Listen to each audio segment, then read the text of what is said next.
Windows is falling off and Linux keeps gaining popularity. On YouTube, you can find tons of switch to Linux videos. And while some of them are just shameless clickbait and literally lie to you, for example, is everyone switching to Linux? Obviously not. Did Linux win against Windows? Did it? The trend, however, is real. Linux is catching up and has recently, for the first time, reached 4% market share. And after PewDiePie's video, I had been wanting to try it as well. So, this week I did. Why? The reasons why people usually switch to Linux are efficiency, privacy, safety, stability, customization, and the fact that it's 100% free and open source. And open source is amazing.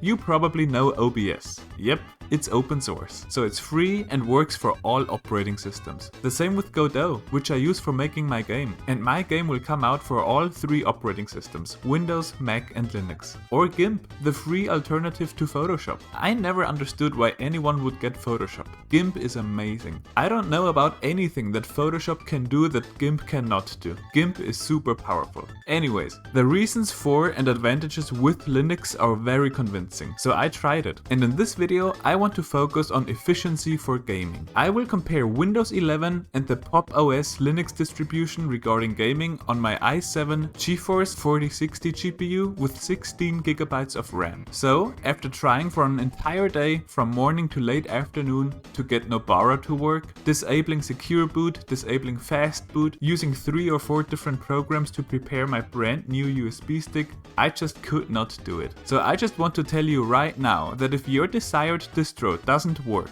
don't waste too much time and just switch to the next one. There are so many Linux distros, and quite a few of them are specialized for gaming. So, the Pop OS worked wonderfully and perfectly first try. Easy peasy lemon squeezy. And after setting things up, I compared the CPU usage. You have probably heard of Windows bloat before. There are memes about it, many sources tell you about it, and so I wanted to see, so I tested and compared. I reset and reinstalled my Windows 11 completely, deleting everything that was on it, resetting it back to how I got it, an entirely fresh install. Not only that, I even deep-loaded it a little bit. I deleted a few apps like the weather and the family app. And I think I even uninstalled Copilot and OneDrive. So in idle mode, the task manager showed me 0 to 12%. Here's the graph. On Linux when idle, it showed me this. Now I'm not an expert, but ChatGPT told me that US plus SY gives me my total CPU usage. And according to that, for my entire 6 minutes and 46 seconds recording, the total CPU usage stayed under 1%. And I want to mention that only in the very beginning it was a high 0%.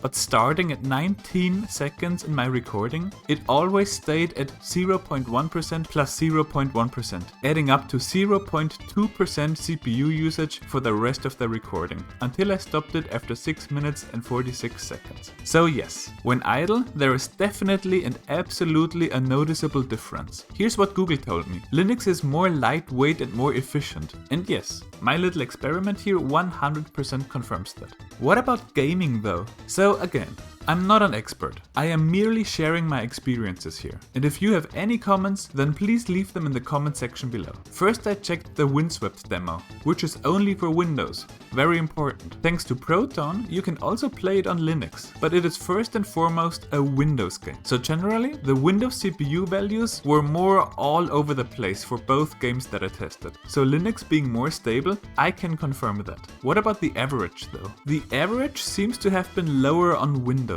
It sometimes spiked at like 13% or so, and sometimes went down to 1 or 2%, while Linux stayed at a stable 5 to 7%. So this Windows game seems to have a lower CPU usage average on Windows. That makes sense. After all, Proton translating Windows calls to Linux requires performance. What about a game that's available for Windows and Linux? And how about a fast-paced 3D game? For this test I chose Haste. It has a native Windows and Linux version respectively, and it requires more CPU. So let's look at higher numbers here. Linux ran at a steady 11 to 14%, sometimes 10 to 15%.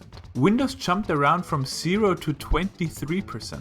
As I said, more all all over the place. Now maybe that's just a difference in how Task Manager and the terminal top command operate. Again, I'm not an expert, but my experiment here with what I keep hearing and reading on the internet about how much more stable Linux apparently is, yes, in my experience that is true. And now look here at the end of the level. It jumps from 1% to shortly 7% to then 97% on Windows. So while the average percentage seems to be lower on Windows, even when comparing a native Windows game to a native Linux game, this Linux is more stable thing seems to be very true. And that may lead to less stuttering, less hiccups, less frame drops on Linux, and have a smoother gaming experience. Now I noticed no stutters at all, no matter which OS I was on, but that's because my gaming laptop is too good for the games that I tested. If I were to play a game that tests the limits of my laptop, I think I might prefer Linux. Anyways, I just wanted to share my experiments and experiences here for everyone who considers switching to Linux and enjoys video games. You might hear things like Linux and NVIDIA GPUs don't go together, or games are not properly supported on Linux. But there are plenty of Linux distros that do in fact support NVIDIA. I have NVIDIA and I have noticed zero issues. If one distro doesn't work for you, then just choose the next. There are so many of them and all of them are free. And games on Linux are supported with the help of Proton on Steam. SteamOS is Linux based after all. And in addition to that, there are other tools as well that translate Windows calls to Linux, enabling you to use all kinds of Windows apps and programs on Linux. This is only the beginning of my Linux journey. There are lots of great things you can do with it. There are also lots of good tutorials on how to set it up, both on YouTube and also on the websites of the distros, and I will keep using it. That's it for today's Sunday's video. If you liked it, then there's a like button for you. Tell me what you think in the comments below. Check out my Godot game Tim and Harpy for Linux, Windows and Mac, and consider subscribing. Bye!